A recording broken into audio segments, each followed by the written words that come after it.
ಕಂಡಂಥ ಅತ್ಯದ್ಭುತ ವ್ಯಕ್ತಿತ್ವ ಡಾಕ್ಟರ್ ಬಾಬಾ ಸಾಹೇಬ್ ಅಂಬೇಡ್ಕರ್ ಅವರು ಬರೆದಿರುವಂಥ ಒಂದು ಪುಸ್ತಕ ಇದೆ, ಹೂವೆರ್ ಶೂದ್ರಾಸ್ ಅಂತ.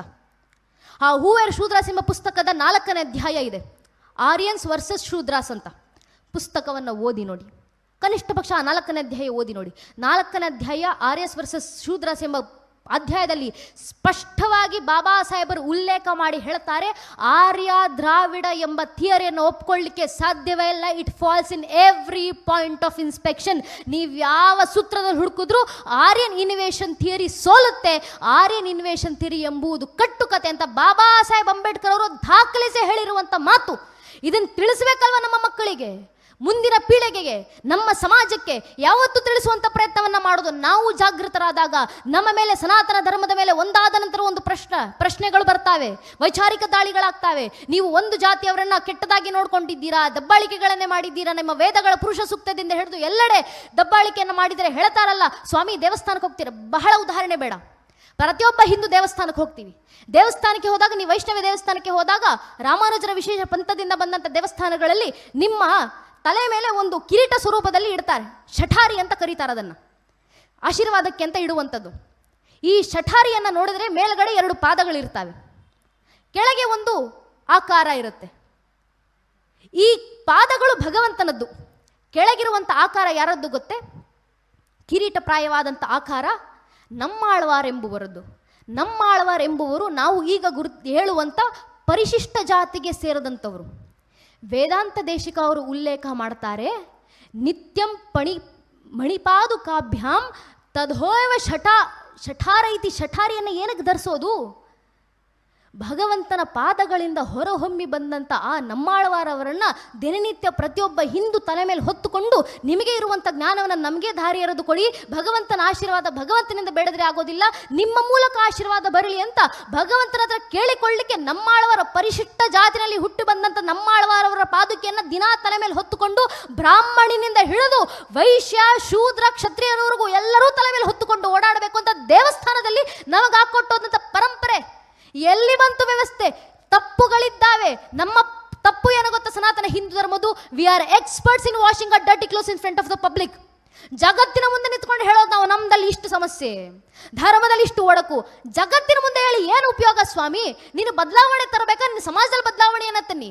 ಬದಲಾವಣೆ ತರಬೇಕಾ? ಊರಿನಲ್ಲಿ ಬದಲಾವಣೆ ತನ್ನಿ. ಆಗೋದಿಲ್ವಾ? ನಿಮ್ಮ ಮನೆಗಳಲ್ಲಿ ಬದಲಾವಣೆಯನ್ನು ತನ್ನಿ. ನಮ್ಮ ಮನೆಗಳಲ್ಲಿ ಹೇಳಿಕೊಡಿ.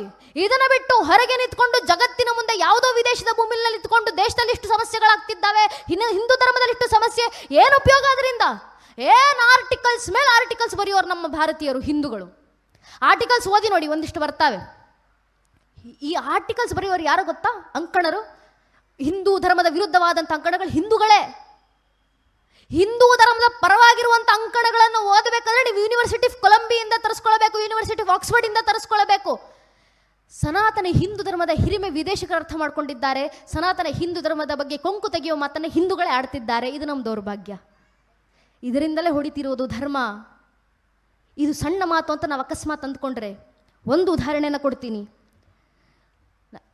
ಇಡೀ ಭಾರತದಲ್ಲಿ ನಾವು ಏನೇನೆಲ್ಲ ಸಮಸ್ಯೆ ನೋಡ್ತೀವಿ. ಕಾಶ್ಮೀರದ ಸಮಸ್ಯೆಯನ್ನು ನೋಡ್ತೀವಿ, ಭಾರತವನ್ನು ತುಂಡು ಮಾಡಿದ ಸಮಸ್ಯೆಯನ್ನು ನೋಡ್ತೀವಿ. ಇದರ ಹಿಂದೆಲ್ಲ ಒಂದು ಸೂತ್ರ ಇರುತ್ತೆ, ಹುಡುಕಿಕೊಂಡು ಹೋಗಿ.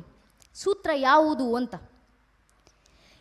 ಕಾಶ್ಮೀರ ಮುಸಲ್ಮಾನರ ಪಾಲಿಗೆ ಹೋಗಿದ್ರು, ಇಸ್ಲಾಂ ದಾಳಿಗಳ ಪಾಲಿಗೆ ಹೋಗಿದ್ದು ಯಾವಾಗ ಗೊತ್ತೇ? ಪ್ರಥಮ ಕಾಶ್ಮೀರದ ಸುಲ್ತಾನ ಮೂಲ ಬುದ್ಧಿಸ್ಟ್ ಆತ, ಬೌದ್ಧ ವ್ಯಕ್ತಿ. ರಾಯ್ಚಂದ್ ಬೋತಿ ಎಂಬ ಒಬ್ಬ ಮೂಲ ಬೌದ್ಧ ವ್ಯಕ್ತಿ ಶಫ್ರುದ್ದೀನ್ನ ಸಂಪರ್ಕಕ್ಕೆ ಬಂದು ಮುಸಲ್ಮಾನನಾಗಿ ಮತಾಂತರಗೊಂಡು ತಾನು ನಂತರ ಶಧುದ್ದೀನ್ ಶಾ ಸುಲ್ತಾನನಾಗಿ ಕಾಶ್ಮೀರವನ್ನು ಆಳಿದಂಥ ಪ್ರಥಮ ಮುಸಲ್ಮಾನನಾದ. ಯಾರು ಮತಾಂತರಗೊಂಡವನು? ಮೂಲ ಮುಸಲ್ಮಾನನಲ್ಲ. ಒಂದು ಮತಾಂತರ ಇಡೀ ಕಾಶ್ಮೀರವನ್ನು ಯಾವ ರೀತಿ ಬದಲಾವಣೆ ಮಾಡಿದ, ಶತಮಾನಗಳು ಕಳೆದು ಹೋದು ಇವತ್ತಿಗೂ ಕಾಶ್ಮೀರ ಪೂರ್ಣ ಸ್ವರೂಪದಲ್ಲಿ ನಮ್ಮ ಕೈಗೆ ಸಿಕ್ತಿಲ್ಲ. ಒಬ್ಬ ಮತಾಂತರದಂತ ಒಬ್ಬ ಮತಾಂತರ ವ್ಯಕ್ತಿಯಿಂದ ಒಬ್ಬ ರಾಯ್ಚಂದ್ ಬೋತಿ ಬುದ್ಧಿಸ್ಟ್ ವ್ಯಕ್ತಿ.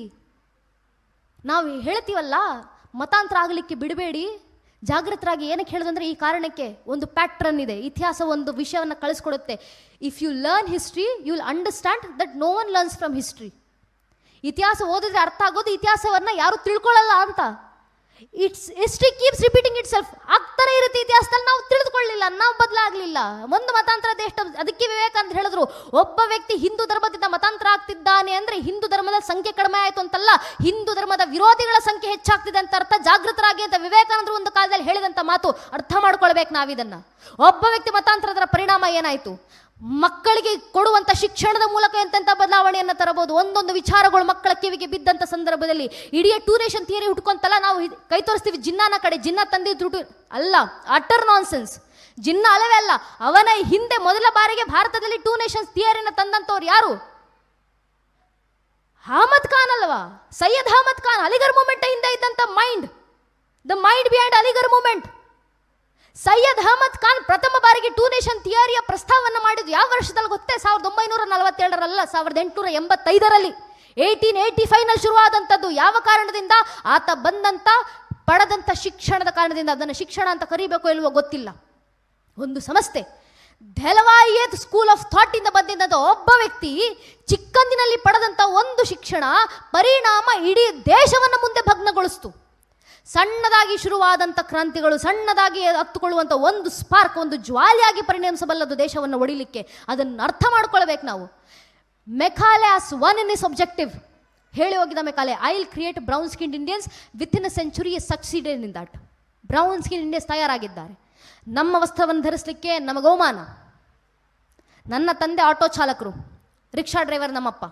ಬೆಂಗಳೂರಿನಲ್ಲಿ ಆಟೋ ಓಡಿಸ್ತಾರೆ. ಇವತ್ತಿಗೂ ನಮ್ಮಪ್ಪ ಹೇಳ್ತಾರೆ, ಬೆಂಗಳೂರಿನ ಶಾಲೆಗಳಿಗೆ ಕಾಲೇಜುಗಳಿಗೆ ಬಾಡಿಗೆ ಬಿಡಬೇಕಾದ್ರೆ ಆಟೋದಲ್ಲಿ ಹತ್ತಿರುವಂಥ ಮಕ್ಕಳು ಕಾಲೇಜು ಒಳಗೆ ಹೋಗೋಕ್ಕೂ ಮುಂಚೆ ಹಣೆಯಲ್ಲಿರುವಂಥ ಕುಂಕುಮವನ್ನು ಅಳಿಸ್ಕೊಂಡು ಕಾಲೇಜ್ ಒಳಗೆ ಹೋಗ್ತಾರೆ. ಇದು ಕಾಲೇಜು ಶಾಲೆ ಬಿಡಿ, IT-BT ಕಂಪ್ನಿಗಳಿಗೆ ಹೋಗುವಂಥ ಕೆಲಸಗಾರರು ಹಣೆಯಲ್ಲಿಟ್ಟಿರುವಂಥ ವಿಭೂತಿ ಕುಂಕುಮವನ್ನು ದೇವಸ್ಥಾನದಿಂದ ಹೋಗ್ತಿದ್ರೆ ಅಳಿಸ್ಕೊಂಡು ಆನಂತರ ಆಫೀಸ್ ಒಳಗೆ ಹೋಗೋದು.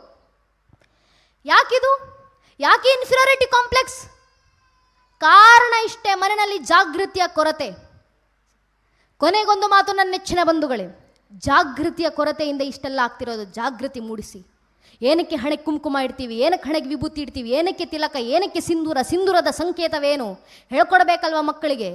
ಕಾಟಾಚಾರಕ್ಕೆ ಹೆಣ್ಣುಮಕ್ಕಳು ಹಣೆಗೆ ಸಿಂಧೂರ ಇಡೋದಿಲ್ಲ, ಅದಕ್ಕೊಂದು ಕಾರಣ ಇದೆ. ಮಾರ್ಕಂಡ ಋಷಿಮುನಿಗಳು ದೇವಿ ಸಪ್ತಶತಿಯಲ್ಲ ಬರೀತಾರಲ್ಲ, ಶುಂಭ ನಿಶುಂಭ ಇಬ್ಬರು ರಾಕ್ಷಸರು ತಾಯಿ ಜಗನ್ಮಾತೆಯನ್ನು ಕೆಟ್ಟ ದೃಷ್ಟಿಯಿಂದ ನೋಡಿದಾಗ ತಾಯಿ ಜಗನ್ಮಾತೆ ಖುದ್ದು ಕ್ರೋಧಿತರಾಗಿ ಶಾಂಭವಿ ಅವತಾರಣ ತಾಳಿ ನಿಂತು ಶುಂಭ ನಿಶುಂಭರ ಸಂಹಾರವನ್ನು ಮಾಡಿ ಆ ರಾಕ್ಷಸರ ರಕ್ತವನ್ನು ತೆಗೆದುಕೊಂಡು ತಾಯಿ ಜಗನ್ಮಾತೆ ಅದನ್ನು ಹಣೆಗಚ್ಕೊಂಡ್ರು. ಅದರ ಸಂಕೇತವಾಗಿ ನಮ್ಮನೆ ಹೆಣ್ಮಕ್ಳು ಇವತ್ತಿಗೂ ಹಣೆ ಕುಂಕುಮ ಇಡ್ತಾರೆ. ಏನಕ್ಕೆ? ಎದುರಿಗೆ ಬರುವಂತ ಗಂಡಸಿಗೆ ಎಚ್ಚರಿಕೆಯನ್ನು ನೀಡಲಿಕ್ಕೆ. ಒಂದು, ನಿನ್ನ ನನ್ನ ತಾಯಿ ಸ್ಥಾನದಲ್ಲಿ ಜಗನ್ಮಾತೆ ಸ್ಥಾನದಲ್ಲಿಟ್ಟು ಆರಾಧಿಸು. ಅಕಸ್ಮಾತ್ ಕೆಟ್ಟ ದೃಷ್ಟಿಯಿಂದ ನೋಡಿದ್ರೆ ಶುಂಭ ನಿಶುಂಭರಿಗೆ ಬಂದ ಪರಿಸ್ಥಿತಿನೇ ನಿನಗೂ ಬರೋದು ಅಂತ ಎಚ್ಚರಿಕೆ ಗಂಟೆ ಕೊಡ್ಲಿಕ್ಕೆ ಮನೆ ಒಬ್ಬೊಬ್ಬ ಹೆಣ್ಣುಮಗಳು ಜೀವಂತ ದುರ್ಗಿರಂತ ಹಣೆಗೆ ಸಿಂಧೂರ ಹಚ್ಚಬೇಕಂತ ಹಿರಿಯರು ಹಾಕಿಕೊಟ್ಟದಂತ ಪರಂಪರೆ. ಆ ಪರಂಪರೆ ಜೀವಂತ ಸಾಕ್ಷಿ ನೋಡ್ತಿದ್ದೀವಿ. ಸಿಂಧೂರಕ್ಕೆ ಭಗ್ನ ಬಂದಾಗೆಲ್ಲ ತಾಯಿ ಜಗನ್ಮಾತೆ ಎದ್ದು ಬರ್ತಾಳೆ. ಒಂದಲ್ಲ ಒಂದು ಅವತಾರದಲ್ಲಿ ತಾಯಿ ದುರ್ಗಿಯಾಗಿ ಬಂದಂತವಳು ಇವತ್ತಿನ ದಿನ ನಮ್ಮ ಕಣ್ಣು ಮುಂದೆ ಸೋಫಿಯಾ ಕುರೇಶಿಯಾಗಿ ಎದ್ದು ಬಂದಿದ್ದಾರೆ. ನಮ್ಮ ಕಣ್ಣು ಮುಂದೆ ನಮ್ಮ ದೇಶದ ನಾರಿಯರು ಎದ್ದು ಬರ್ತಿದ್ದಾರೆ, ಹೆಣ್ಣು ಮಕ್ಕಳು ಎದ್ದು ಬರ್ತಿದ್ದಾರೆ ದೇಶದ ರಕ್ಷಣೆಗೆ. ಆಪರೇಷನ್ ಸಿಂಧೂರ್ ಕೇಳಿದಾಗ ಹೆಮ್ಮೆ ಆಗಬೇಕು ನಮಗೆ. ಪಾಕಿಸ್ತಾನ ಯುದ್ಧ ಮಾಡ್ಲಿಕ್ಕೆ ಬಾರಿ ಬಂತಲ್ಲ, ಅನೇಕರು ಹೇಳ್ತಿದ್ರು ಪಾಕಿಸ್ತಾನಕ್ಕೆ ಯುದ್ಧದ ಚಿಂತೆನೇ ಇಲ್ಲ, ತನ್ನ ಪಾಡಿಗೆ ತನ್ನ ಆರಾಮಾಗಿದೆ ಪಾಕಿಸ್ತಾನ. ಮೀಮ್ಸ್ ಮಾಡ್ಕೊಂಡು ಕೂತಿದೆ ಪಾಕಿಸ್ತಾನ ಅದು ಮಿಸೈಲ್ಗಳು ಮಾಡೋದಿಲ್ಲ, ಮೀಮ್ಸ್ಗಳನ್ನೇ ಮಾಡೋದು ಪಾಕಿಸ್ತಾನದ ಸ್ವಭಾವ. ನಾವು ಜಡ್ಜ್ಮೆಂಟ್ ತಪ್ಪಾಗಿ ಕೊಡ್ತಿದ್ದೀವಿ ಅಷ್ಟೇ. ಆದರೂ ಪಾಕಿಸ್ತಾನ ಯುದ್ಧಕ್ಕೆ ಬಂತು. ಯುದ್ಧಕ್ಕೆ ಬಂದಂಥ ಎಲ್ಲ ಶಸ್ತ್ರಾಸ್ತ್ರಗಳನ್ನು ಭಾರತ ಹೊರದುಳಿಸ್ತು. ಭಾರಿ ತಂದಿದ್ರು. ಟರ್ಕಿ ಡ್ರೋನ್ಸ್ಗಳನ್ನು ತಂದಿದ್ರು, ಭಾರತ ಹೊರದುಳಿಸ್ತು. ಚೀನಾದಿಂದ ಡಿಫೆನ್ಸ್ ಸಿಸ್ಟಮನ್ನು ತಂದಿದ್ರು, ಭಗ್ನಗೊಳಿಸ್ತು ಭಾರತ. ಅಮೇರಿಕಾದಿಂದ F-16 ಫೈಟರ್ ಜೆಟ್ಗಳನ್ನು ತಂದಿದ್ದು, ಹೊಡೆದುರುಳಿಸಿದ್ವಿ. ಅಮೇರಿಕಾದಿಂದ JF-17 ಥಂಡರ್ ಫೈಟರ್ ಜೆಟ್ ತಂದಿದ್ರು, ಹೊರದುರುಳಿಸಿದ್ವಿ. ಅವರ ಡ್ರೋನ್ಸ್ಗಳನ್ನು ಭಗ್ನಗೊಳಿಸಿದ್ವಿ, ಅವರ ಡಿಫೆನ್ಸ್ ಸಿಸ್ಟಮನ್ನು ಭಗ್ನಗೊಳಿಸಿದ್ವಿ. ಏನು ಮಾಡೋದು? Made in China products expiry ಡೇಟ್ಗಿಂತ ಮುಂಚೆ ಎಕ್ಸ್ಪೈರ್ ಆಗಿಬಿಡ್ತವೆ, ಏನೂ ಮಾಡಲಿಕ್ಕಾಗೋದಿಲ್ಲ ಪಾಕಿಸ್ತಾನ. ಆದರೆ ಭಾರತ ಹೆಮ್ಮೆ ಪಡಬೇಕು ನಾವು, ಯಾವ ರೀತಿ ಭಾರತದ ಡಿಫೆನ್ಸ್ ಸಿಸ್ಟಮ್ ತಯಾರಾಗಿ ನಿಂತಿದೆ ಭಾರತದಲ್ಲಿ. ರಷ್ಯಾದ S-400 ಡಿಫೆನ್ಸ್ ಸಿಸ್ಟಮನ್ನು ಇಟ್ಕೊಂಡು ಭಾರತ ಸಿದ್ಧವಾಗಿ ನಿಂತಿತ್ತು ಯುದ್ಧಕ್ಕೆ. ಇದು ಖುಷಿ ಪಡೆಯುವಂಥ ವಿಚಾರ ಅಲ್ಲ. ಇನ್ನೂ ಮುಂದುವರಿಸಿ ಹೇಳಬೇಕಂದ್ರೆ Akashteer air defence system 100% make in India. ಲೇಬರಿಂದ ಹಿಡಿದು ಮೆಟೀರಿಯಲ್ನವರೆಗೂ ಎಲ್ಲ ಇಂಡಿಜಿನಿಯಸ್ ಪ್ರಾಡಕ್ಟ್. ನಮ್ಮ ಏರ್ ಡಿಫೆನ್ಸ್ ಸಿಸ್ಟಮ್ ಹೊತ್ಕೊಂಡು ಭಾರತ ನಿಂತಿತ್ತು ಯುದ್ಧವನ್ನು ಮಾಡಲಿಕ್ಕೆ. ರಫೇಲ್ ಫೈಟರ್ ಜೆಟ್ಸ್ಗಳು ನಮ್ಮ ಜೊತೆ ಸಿದ್ಧವಾಗಿದ್ದು, scalp loaded. Sukhoi 30 MKI fighter jet ಸಿದ್ಧವಾಗಿ ನಿಂತಿತ್ತು ವಿತ್ ಬ್ರಹ್ಮೋಸ್ ಲೋಡೆಡ್. ನಮ್ಮ ಬಳಿ ಡ್ರೋನ್ಸ್ಗಳು ಸಿದ್ಧವಾಗಿ ನಿಂತಿದ್ರು. ನಾಗಾಸ್ತ್ರ ಸುಸೈಡ್ ಡ್ರೋನ್ಸ್ಗಳನ್ನ ತಯಾರು ಮಾಡಿ ಇಟ್ಟಿದ್ವಿ ನಾವು. ಕಾಮಿಕಾಜೆ ಜಪಾನಿಂದ ತಂದಂತ ಇಂಪೋರ್ಟ್ ಮಾಡ್ಕೊಂಡಂತ ಸುಸೈಡ್ ಡ್ರೋನ್ಸ್ಗಳನ್ನ ತಯಾರು ಮಾಡಿ ಇಟ್ಟಿದ್ವಿ ನಾವು. ಅದು ಸಾಲಿಲ್ಲ ಅನ್ನೋ ಸಾಲೋದಿಲ್ಲ ಅಂತ ಇನ್ನೂ ಮುಂದುವರಿಸಿ